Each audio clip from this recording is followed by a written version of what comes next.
dalam rangka dasar pendidikan negara, saya pun tak faham di sini dasar pendidikan, Kementerian Pelajaran. Saya rasa itu perkara pertama kena buat, tukar sebagai Kementerian Pendidikan. Itu pun tak jelas. Menteri, ingin saya tanya di sini, kalau Menteri boleh senaraikan, saya dipahamkan bahawa perundingan-rundingan ini telah dilakukan Datuk Pengerusi di pelbagai tempat. Dipahamkan diturun ke negeri-negeri. Mak Menteri, kalau boleh dengan seterus mungkin nyatakan Dewan Mulai ini di mana tahap rundingan tersebut, siapa mereka ini yang terlibat, senaraikan mereka. Kerana saya nak tanya, adakah orang politik yang terlibat merencanakan dasar pendidikan? Adakah yang terlibat ialah orang kita panggil orang falsafah pendidikan? Kalau orang falsafah, kita nak tanya falsafah pendidikan mana yang diangkat? Paulo Freire ke, John Dewey ke, ataupun apa, Khaldun ke? Kita nak faham, kerana bagi saya dasar pendidikan mempunyai asas ketemadunan yang tinggi. Ia bukan satu perkara yang bersifat secara sengaja. Yang Mak Menteri, saya punya pandangan, perlukah kita di dalam merangka to design a new education system? Siapa kita? Adakah orang politik ataupun orang-orang orang pendidikan? Tetapi di sini kalau pendekatannya tidak telus, tidak jelas, sehingga hari ini sehinggakan saya rasa di peringkat pakatan pun kita wujud Wabi Chong Eng mewakili ahli jawatan kuasa pendidikan bagi pakatan DAP, rakan saya daripada SIG, itu orang daripada Jabatan Pelajaran, amat berpengalaman. Saya tak pasti sama ada beliau dijemput ataupun tidak.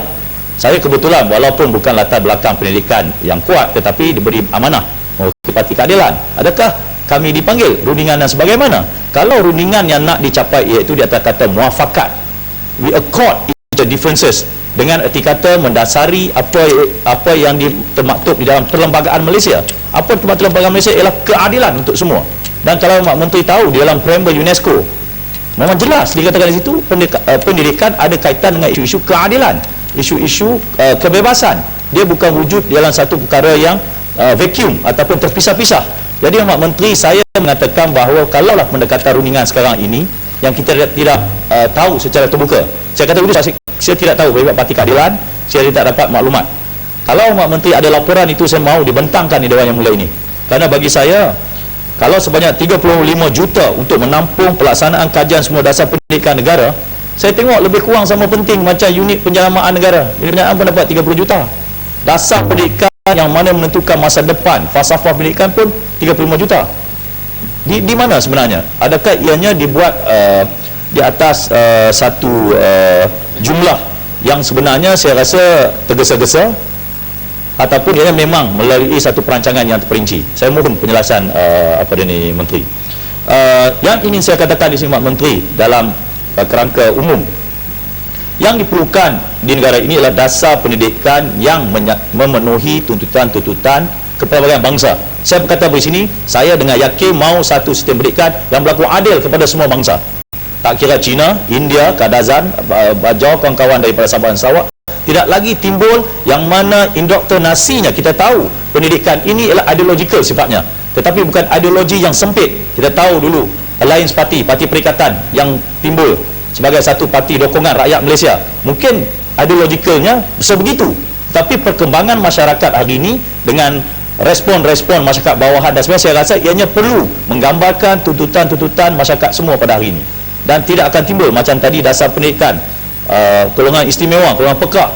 Saya ucap tahniah kepada rakan saya daripada JB Johor Bahru, berterus-terusan dia bukan lagi melihat kerangka pendidikan dari aspek parokial, aspek narrow, aspek yang kedaerahan, tetapi dia melihat daripada aspek hak asasi manusia, education as a human right, education sebagai hak asasi, tidak kira yang istimewa, tidak kira yang kalau nak pakai bahasa kita kampung cacat lah, tapi dalam bahasa sekarang kita sebut orang kurang upaya, orang istimewa.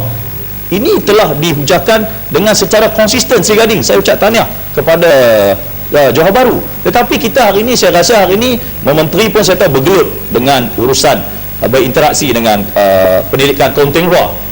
Bagaimana ianya perencanaan, saya perlu diambil kesempatan ini. Kalau cita-cita Paguh mahu mewujudkan penyata Muhyiddin, saya rasa kena buat cara lain lah.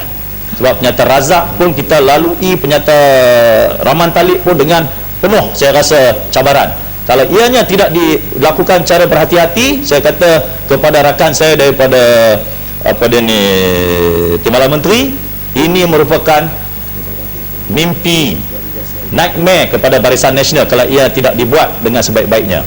Kerana isu pendidikan ini ialah isu yang sensitif, dan saya cadangkan Mak Menteri belum terlambat kalau cita-citanya murni, ianya perlu diadakan dengan seterus mungkin. Bermuafakatlah kita untuk kepentingan semua kaum, dan saya rasa Mak Menteri 35 juta ni saya tidak ada masalah kalau janjinya lah untuk membawa sistem pendidikan yang lebih berlaku adil kepada semua kaum seperti mana yang kita dan Dewan ini nak capai. Yang akhir sekali yang saya katakan dalam konteks dasar pendidikan negara ini juga, Mak Menteri, libatkanlah tokoh-tokoh sastrawan negara. Kita angkat sastrawan negara ini bukannya sebagai nak bagi pingat semata-mata.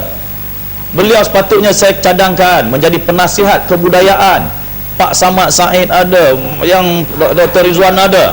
Janganlah tak boleh ketawa pula tu.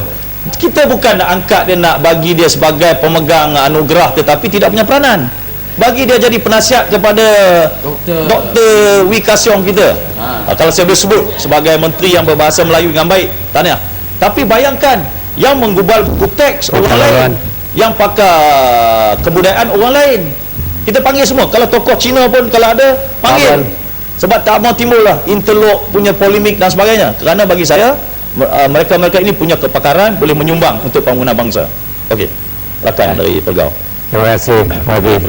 Saya tertarik pada ucapan YB tadi. Baru saya masuk, tapi saya nak minta juga pandangan YB tentang sistem pelajaran kita yang terlalu mencondong kepada peperiksaan selama ini. Kita tengok seolah-olah pelajar-pelajar kita, murid-murid sekolah rendah kita dilatih untuk menjawab soal objektif saja. Mereka lebih mementingkan kelulusan dan kecemerlangan dalam peperiksaan, bukan sekadar di kalangan ibu bapa tetapi di peringkat sekolah. Ada persaingan, digalak-galakkan di antara sekolah bahawa mereka harus mencapai sebaik-baiknya dalam keputusan peperiksaan untuk direstui sebagai sebuah sekolah yang boleh menghasilkan keputusan yang baik dalam pengajaran dan pembelajaran. Jadi adakah kita nak cadang kita supaya Kementerian Pelajaran meninjau, melihat semula dengan seriusnya membetulkan penyerungan kepada peperiksaan itu. Okey, terima kasih Terberau. Satu soalan yang amat baik. Saya bersetuju dengan Terberau, tetapi saya mengambil pendekatan bahawa peperiksaan punya tujuan tertentu. Tetapi yang ingin saya boleh kongsi, Pak Menteri, di negara-negara lain, kebetulan saya sedikit pengalaman di Amerika Syarikat, pendekatannya lebih pada project oriented daripada exam oriented. Maksudnya anak-anak kita diberi satu pendekatan dikatakan project, dan di situ pula ada perkara yang saya rasa sebenarnya diperlukan dalam sistem pendidikan kita, ialah mengajar anak-anak kita apa yang dipanggil sebagai berinteraksi. Yang kedua pula berkolaborasi. Dan ingat Pak Menteri yang saya katakan, apabila saya kata muafakat pendidikan itu, komponen dia adalah dua. Pertama ialah interaksi, yang kedua adalah kolaborasi. Jadi akan berlaku interaksi, kolaborasi untuk bigger agenda, keadilan untuk semua, maka satu dasar yang lebih kohesif yang mana akan menguntungkan semua orang. Tambahan. Terima kasih Ahmad. Sudah habis masa Ahmad. Sikit lagi. Saya minta maaf. Saya minta maaf. Terberau tak payahlah Ahmad. Saya ikut nasihat. Terima kasih. Tuan Sri Dr. Pengerusi, terima kasih di atas peluang ini. Saya simpulkan bahawa Timbalan Menteri, kajian dasar pendidikan negara ini perlu dibuat dengan sebaik mungkin untuk masa depan negara. We build a school today to build a nation for tomorrow. Yang berhormat, saya lihat ramai nak cakap.